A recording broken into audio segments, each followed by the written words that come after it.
Wymiana rolki separacji w RADF-ie kopiarka Ricoh Haficio MP2352. Jeżeli oryginały są pobierane podwójnie, to musisz wymienić tą właśnie rolkę. Najpierw wyjmij rolkę i pasek pobierania. Te dwa elementy wystarczają na dłużej.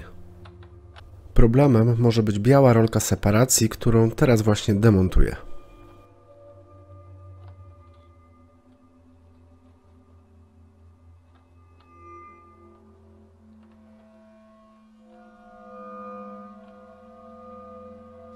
To jest właśnie rolka separacji, ją należy wymienić.